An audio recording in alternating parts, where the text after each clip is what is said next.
Hace años, allá por diciembre del 2002, leí un interesante reporte del Ministerio de Salud de Perú del año 1993. Este es el reporte.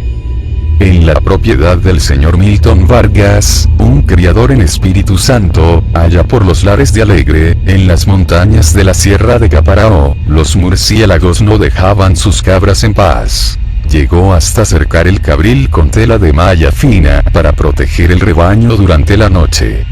Pero cuando, por alguna razón, él permanecía en el corral, no había manera. Los cabritillos, especialmente, pagaban caro. La solución vino de Geraldo, el nuevo empleado, que muy humildemente pidió permiso para hacer una brujería, para evitar las chupadas de los murciélagos. Todo lo que Geraldo hizo fue colgar una botella de cerveza vacía en el corral, y, como por encanto, los murciélagos desaparecieron. El porqué del éxito de la brujería Milton solo vino a saberlo después, por un ingeniero que vivió y trabajó durante algún tiempo en Nigeria y en Sudáfrica. Allá en la noche, los murciélagos eran tantos y tan voraces, que llegaban a atacar a los trabajadores en sus propios dormitorios.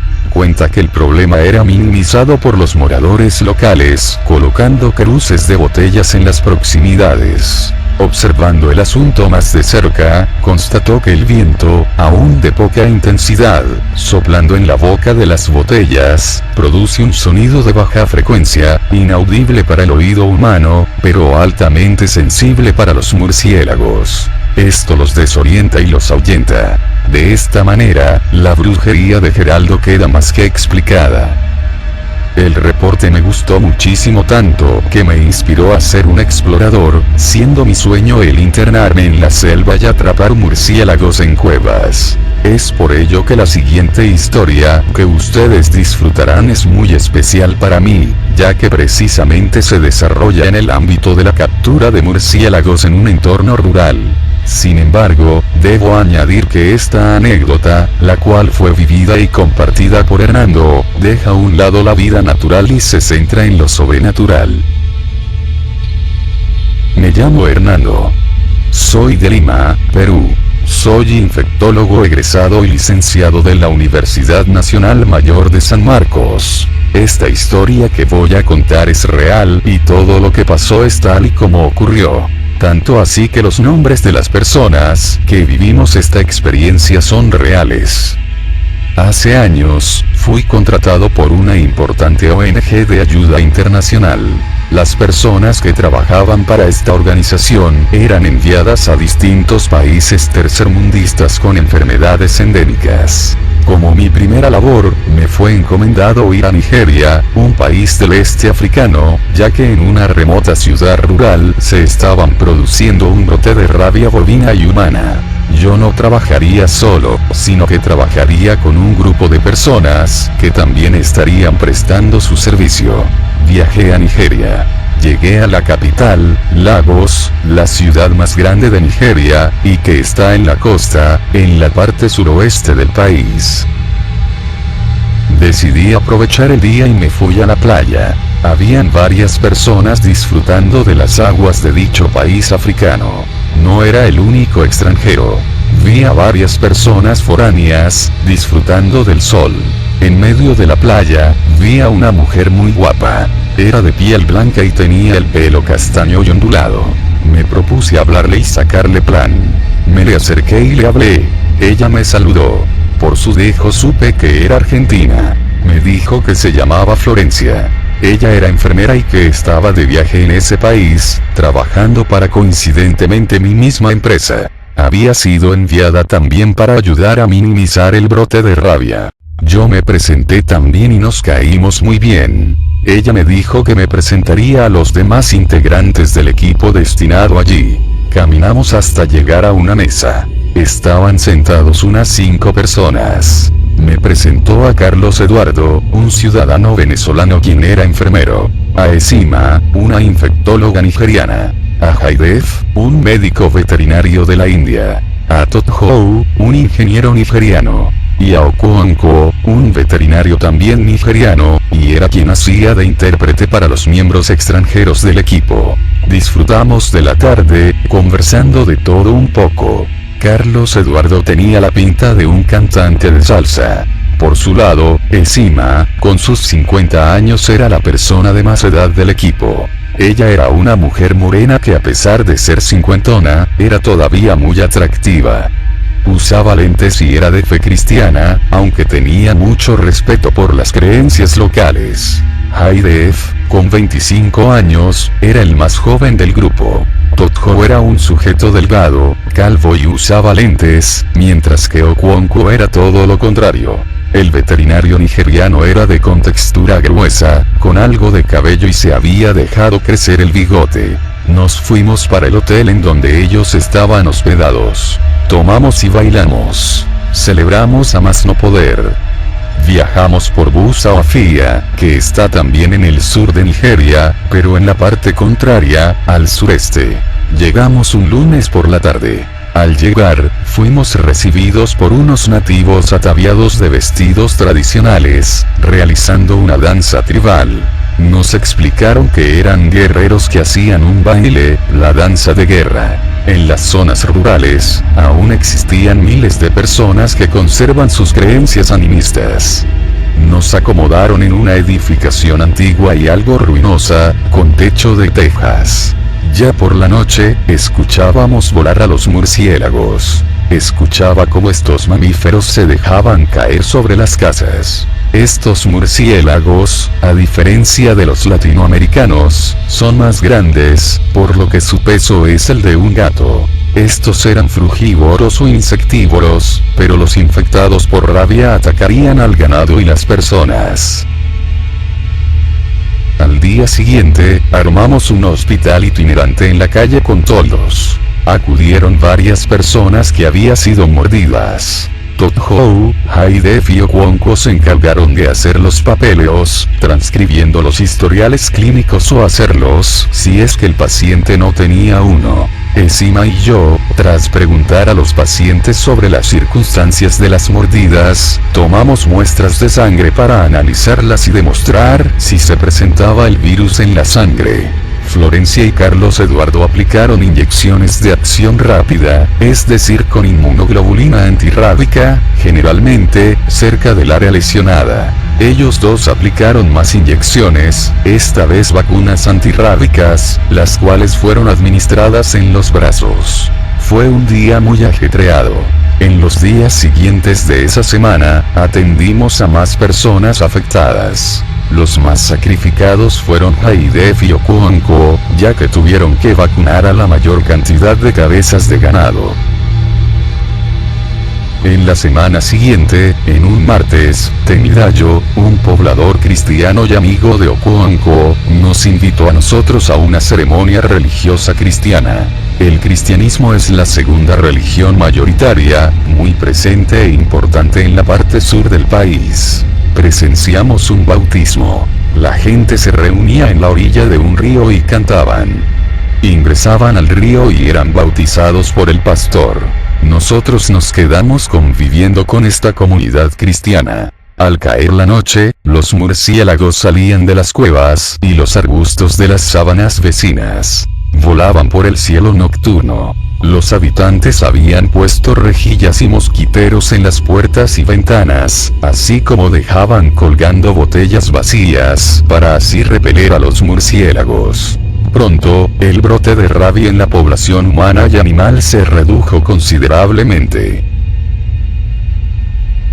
Llevábamos 3 semanas en el pueblo. Luego de días trabajando arduamente, aprovechamos un día libre y, a excepción de Sima, visitamos el templo de Asaga Oafia, el centro cultural y religioso de la religión animista. Se les llama Shrine Juju, que en español es traducido como casas Juju o templos de Juju. Juju es un término francés. Es un sistema de creencias espirituales que se centra en la utilización de objetos influidos con poderes mágicos. Es decir, fetiches. O sea, un templo Juju es un sitio donde hay decenas, si no cientos de artículos mágicos o fetiches. Esto es propio de países de África Occidental tales como Camerún, Nigeria, Benín, Togo y Ghana. Generalmente, esos fetiches eran esculturas talladas en madera, aunque también cabezas de monos y otras rarezas singulares. Por lo tanto, en ese templo encontraríamos muchos fetiches religiosos. Y así fue. Ese día visitamos también el infame templo de Satanás, aunque el nombre correcto para esta iglesia es The Assemblies of Light, Mirror Grider Church of Lucifer. Esta iglesia era muy resistida por la comunidad. Tanto así que años después de nuestra visita, me enteré que fue destruida por el pueblo. Esa noche, hubo un ataque al ganado. No sería tan raro, ya que anteriormente hubo ataques de murciélagos infectados, pero esa noche fue diferente. Hubo un ataque horrible al ganado. Al día siguiente, los pobladores hicieron correr el rumor de que algo había descuartizado a una vaca del tipo Ite Fulani. En las noches siguientes, comenzaron a haber más masacres de ganado, las cuales se volvieron más continuas. La gente pensó que eran los murciélagos. Pero no. Los murciélagos infectados atacan y muerden, no cazan ni devoran a los animales. Fue cuando, al mes de nuestra estadía en el pueblo, hubo un ataque a un niño, un ataque que se saldó con la vida del niño. Posteriormente, hubo más ataques y muertes de personas. Un testigo dijo haber visto volando a un murciélago enorme y deforme, de un solo ojo, de una altura de 2,5 metros, llevando el cuerpo desmembrado de un niño, a quien había matado.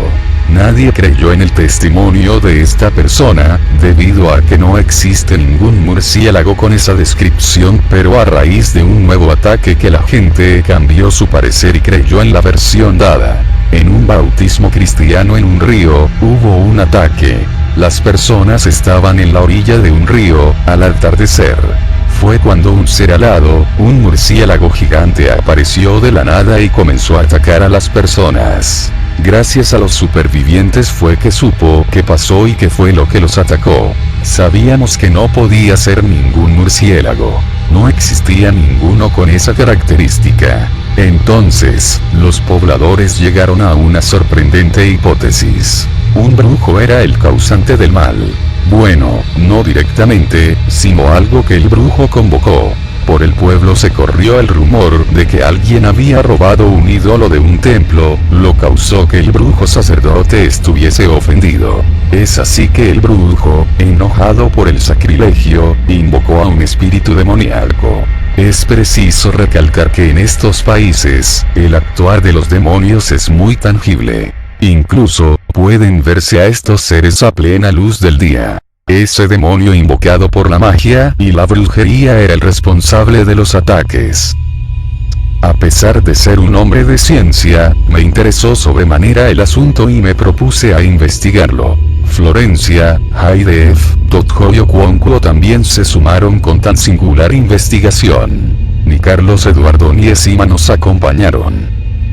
Tras hacer unas averiguaciones, descubrimos que el robo fue realizado en el mismo templo al que habíamos ido hace unos días. Y coincidentemente, en ese día que visitamos el templo fue en que se produjo el hurto.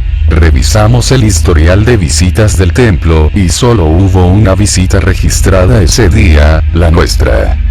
Es decir, que la persona que robó el ídolo, asistió al mismo recorrido que nosotros. Y como no hubo otra persona aparte de nosotros, no cabía duda de que quien tomó el fetiche fue alguien de nuestro equipo.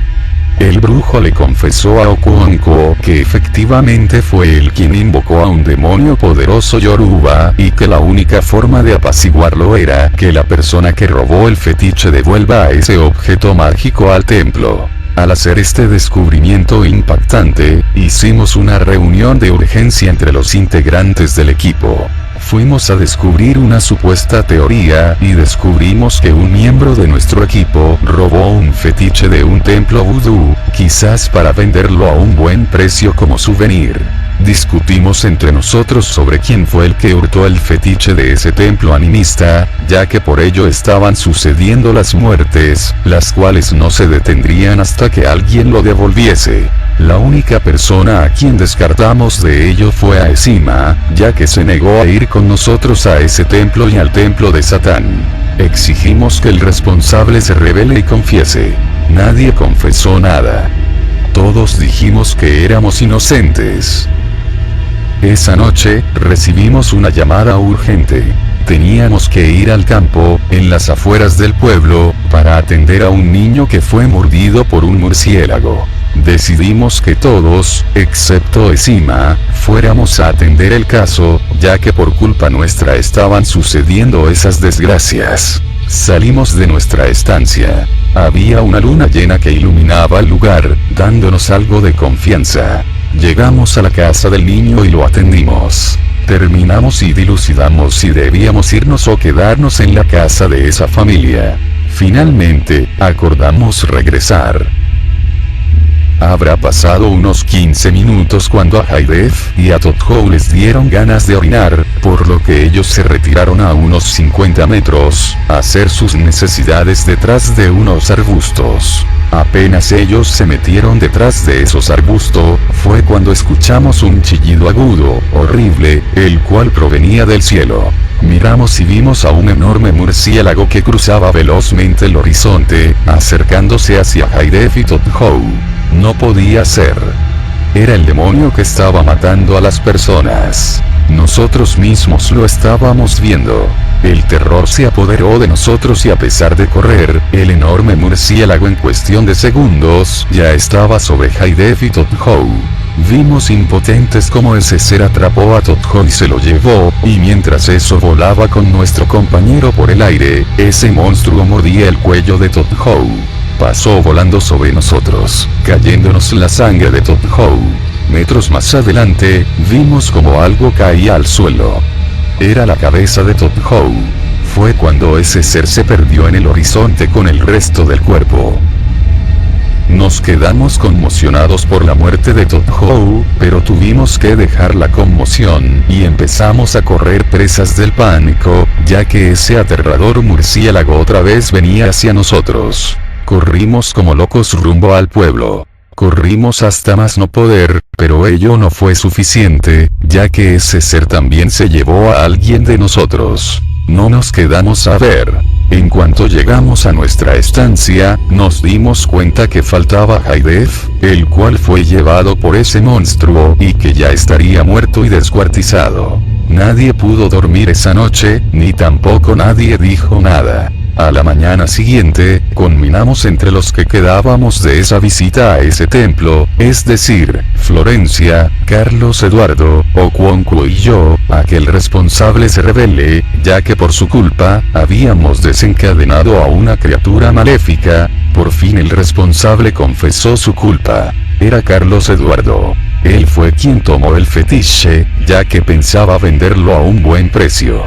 Nosotros le dijimos a él que fuera con el fetiche al templo de donde lo robó y lo entregue. Él no quería ir al templo solo, porque temía que el brujo lo quisiera matar u ofrendar. Le dijimos que no iría solo, ya que le acompañaríamos. Fuimos con él, Florencia, Okonkwo y yo, ya que Esima se negó a pisar ese lugar. Carlos Eduardo se disculpó con el brujo, reconociendo ser quien robó el fetiche y se lo devolvió. Nosotros estábamos prestos a evitar que el brujo le hiciera daño, pero increíblemente, no le hizo daño. Nos dejó marchar sin más. Dijo, según Okonkwo, que por haber devuelto el fetiche, el demonio que invocó iba a descansar, ya que el fetiche fue devuelto al templo. Cuando nos marchábamos, le dijo algo al oído a Okonkwo. Cuando salimos del templo, le preguntamos a Okonkwo sobre lo que le susurró el brujo. Okonkwo nos dijo que el brujo nos aconsejaba que por nuestra seguridad deberíamos irnos del pueblo. Nosotros nos asustamos, ya que pensamos que estábamos bajo una maldición. Aunque nos surgía irnos de allí, no podíamos irnos sin nuestras cosas, ni podíamos dejar a Esima sola a su suerte. Acordamos ir a la estancia en donde residíamos. Le avisaríamos a Esima sobre el aviso del brujo y todos recogeríamos todas nuestras cosas y nos iríamos. Llegamos a nuestra estancia. Le contamos a Esima y comenzamos a alistar nuestras cosas para salir de allí. Fue cuando recibimos una llamada de Temidayo. Él le dijo a Okonkwo que deberíamos salir ahora mismo, ya que los pobladores se habían enterado de que uno de nosotros había robado el fetiche de un templo animista y por ello había despertado la ira asesina de un demonio invocado por el brujo del templo, el cual cobró la vida de varias personas. Temidayo estaba seguro de que los pobladores iban a ir a nuestra estancia e iban a lincharnos. Nosotros nos apresuramos y salimos de la estancia. Apenas salíamos vimos a unos metros a una turba de personas que se venía acercando hacia nosotros. Corrimos y tomamos un metro taxi, tan comunes en Nigeria. Entramos como pudimos los 5 dentro del taxi. El taxi emprendió el viaje, esquivando la lluvia de piedras que nos arrojaron. Pudimos salir vivos de aquella muchedumbre. Viajamos a Lagos. Esima se despidió de nosotros y se marchó a su casa, la cual quedaba en un barrio de Lagos. Nos habíamos quedado Florencia, Okonkwo, Carlos Eduardo y yo. Alquilamos una habitación y fue allí recién que nos dimos cuenta de lo que habíamos vivido. Nos derrumbamos y lloramos amargamente. Debido a lo que pasamos, Florencia y yo tuvimos un acercamiento muy estrecho. Nos convertimos en un apoyo importante para el otro. Al día siguiente, Okonkwo nos acompañó hasta el aeropuerto y nos despedimos de él entre lágrimas. Okonkwo viajaría a Buya, ya que en esa ciudad tenía su casa y su familia. Ya entre los 3 latinoamericanos, nos preguntamos sobre a dónde viajaríamos. Carlos Eduardo dijo que viajaría de regreso a Caracas, aunque su viaje no sería directo, sino que haría escala en Estambul, Turquía. Florencia dijo mirándome a los ojos, que viajaría de regreso a Buenos Aires. No sé por qué, pero en ese momento supe que ella era la mujer de mi vida y dije que viajaría con ella a Buenos Aires. Nos despedimos de Carlos Eduardo y no volvimos a verlo nunca más. Nuestro avión hizo una breve escala en Londres y luego en Madrid. Llegamos al día siguiente a Buenos Aires. Nos sentamos en un parque y como yo siempre tenía una manía de leer periódicos, compré un diario. Mientras leía vi una noticia que me llamó la atención y le pasé la voz a Florencia, a quien casi se le salen los ojos de la sorpresa. Había un artículo que decía que un ciudadano venezolano fue encontrado sin vida en el interior del baño de un avión que hacía escala en Estambul. Presumiblemente, se había suicidado. Al leer más abajo para ver si había pistas del occiso, el diario mencionó el nombre del occiso. Era Carlos Eduardo. Florencia y yo tuvimos una gran vida juntos. Nos casamos. Tenemos una gran familia. Gracias a ti por compartir esta historia de horror.